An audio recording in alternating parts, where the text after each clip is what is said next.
BTR नि खोलाहा दरं, कामरुप, नलबारि, बरपेटा, बङाइगाव, धुबुरी बे खोलाहा 94 डिस्पुटेड 2003 नि BLT एकर्डनि समाव जे 95 डिस्पुटेड दंमोन बिनिनो 94 जोङो सेलेक्ट खालामदों। मोनसे गामियाव अलरेडि हाबखाबाय।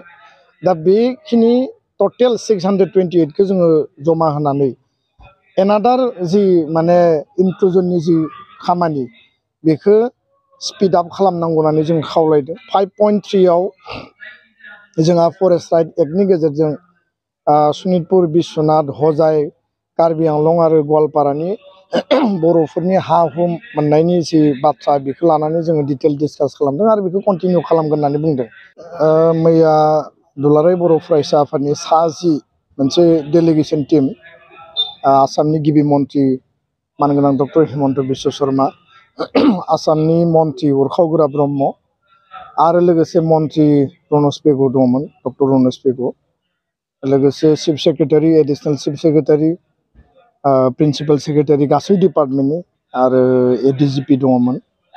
गासै गभर्नमेन्टनि फुल टीम 2020 नि जि बड' पिस एकर्ड बे गोरोबथानि 3.1 निफ्राय जागायनानै 10.2 सिम जिखिनि जोंनि दफाफोर दङ बिनि सायाव कमप्लिट रिभिउ मिटिं जायो आरो बे रिभिउ मिटिंआ प्राय 1.5 घन्टा 6:30 बाजारनिफ्राय 8 बाजासिम सोलिदों।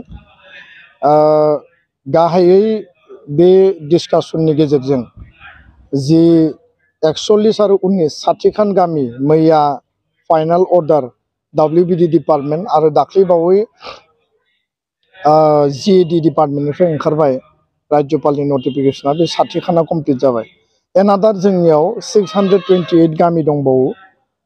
305 माने FRC भिलेज आरो माखासे रेभिनिउ भिलेज आरो माखासे जोंहा माने फरेस्ट भिलेज लोगोसे बिटिआर नि खोलाहा दरं, कामरुप, नलबारि, बरपेटा, बङाइगाव, धुबुरी बे खोलाहा 94 डिस्पुटेड 2003 नि BLT एकर्डनि समाव जे 95 डिस्पुटेड दंमोन बिनिनो 94 जोङो सेलेक्ट खालामदों। मोनसे गामियाव अलरेडि हाबखाबाय। दा बेखिनि टटेल 628 खौ जोङो जमा होनानै एनादार जि माने इनक्लुजननि जि खामानि बेखौ स्पीड आप खालामनांगौ होननानै जों खावलायदों। बिथाङा मोननैसो टेक्निकेल उसुबिदानि बाथ्रा बुंदों, टेक्निकेल माने मेटारनि बाथ्रा बुंदों, उसुबिदानि नङा। आरो बे टेक्निकेल मेटारखौ रिजल्भ खालामनायनि गेजेरजों पलिटिकेल लेभेलाव मानगोनां जयन्त मल्ल बरुवा आरो पीयूष हाजरिका बे सानैनो दायित्वखौ न्यस्त खालामदों। बिनि गेजेरजों गामि सोनायनि प्रक्रियाखौ कन्टिनिउ खालाम होननानै बुंदों। आरो जों कुनु कारनाव जोङो माने लेहेम जानायखौ जोङो माने कुनु कारनाव लुबैया, बे स्पीड आप जानांगौ। बेजों लोगोसे जोंहा 60 समस्ति बारायनांगौनि बेलायाव WBD डिपार्टमेन्ट, हम डिपार्टमेन्ट, गभर्नमेन्ट अफ इन्डियानो बिथांमोना लिरहरबाय आरो बे 60 माने एक्सपानसन अफ माने सीट एन्ड डिलिमिटेशन अफ माने बिटिआर बेखौ खालामनायनि उनाव आल्टिमेटलि बिटिआर काउन्सिला मोनसे मर्यादा मोनगोन। दा बेजों लोगोसे माखासे बेयाव दफा दंबावोमोन कार्बि आंलंनि इस्यु बेखौ रिजल्भ खालामनायनि फाइनाल स्टेजाव दङ होननानै बिथाङा बुंदों।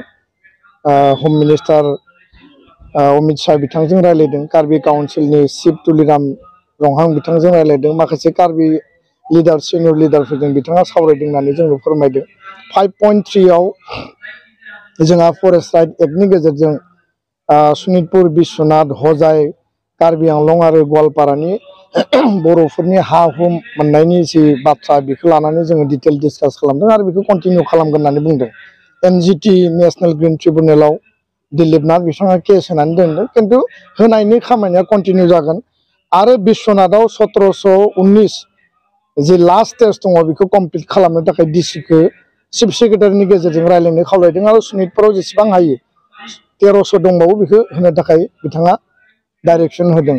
फारसेथिं बर' कछारी काउन्सिलनि जि समस्ति डिलिमिटेसन आरो गामि नटिफिकेसन बे बेलायाव राभासन काउन्सिलाव एसे जेंना नुजादों। बेनि थाखाय आरसु एबसु जयेन्ट डिसकासन खालामनायनि खोथाखौ मैया सिद्धान्त लानाय जादों आरो बिथाङा टंकेश्वर राभाजोंबो डिसकास खालामगोन होननानै बुंदों एमिकेबल सल्युसनखौ जों लुबैदों जाहाथे बर'नि अधिकार राभानि अधिकारा बेयाव इन्टेक्ट थायो ट्राइबेलनि अधिकारा दा बे गासै खोथाखौ रायलायनायनि उनावबो 6.3 बिटिआरनि सुक्ति बायदियै स्कुल प्रभिन्सियेलाइजेसननि जि मेटार दङमोन कलेजखौ 10 खान खालामबाय कलेजा दंबावो high secondary high school LP ME दङ जों बुंदों जे ब्रह्मपुत्र गेस्ट हाउसआव 2023 आव जि मेटारखौ बिथाङा कमिटमेन्ट होदोंमोन हाई स्कुल आरो हाई सेकेन्डारिखौ खालामनानै एलपि एमइखौ खालामहैनायनि बाथ्रा बेखौ कारजकरि खालामनो थाखाय बिथांखौ खावलायदों बिथाङा बुंदों